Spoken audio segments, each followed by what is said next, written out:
Okay, so we're going to be talking about why this liquid is a liquid at room temperature and why this gas is a gas at room temperature. So this liquid here is called hydrazine. Now this is a pretty strong molecule because it has something called hydrogen bonding. Now hydrogen bonding is an intermolecular force where these little hydrogens that you see are really attracted to the nitrogens on other hydrazines. And this is a really strong force since nitrogen has a really strong electronegativity, and the hydrogens are super attracted to that. So they will connect to each other in different molecules, and they form a pretty stable molecule, but it's not strong enough to be a solid. Now, the reason why this gas is a gas, by the way, this gas is propane.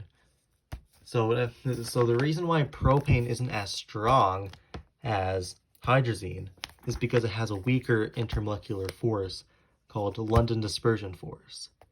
Now, this force is something that all molecules have, and it's when the electron clouds are attracted to the nuclei, or the nucleus, of another molecule. And this is something that all molecules have. So this electron cloud on this hydrogen is attracted to the carbon, to the nucleus of this carbon atom here on another molecule, while the same carbon nucleus is attracted to an electron cloud in another molecule. And this is something that all molecules have, and yeah, it's the weakest intermolecular force possible. And so whenever this molecule tries and connects with another molecule, they bounce off each other, and while they are connected, they don't connect as well as this. So that's why this stays a gas at room temperature and this is a liquid at room temperature, because this has a weaker intermolecular force, while this has a stronger intermolecular force. So what does a phase change look like at the molecular level?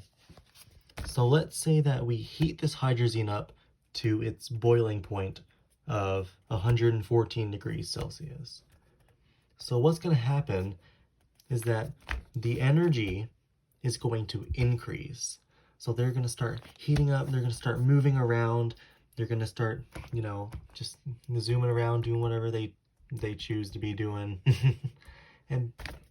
But this actually causes the intermolecular forces of the molecule to become weaker, because the heat is providing energy for these molecules to overwhelm the attractiveness. So the hydrogen bonds that are occurring in this molecule the heat is just overriding it.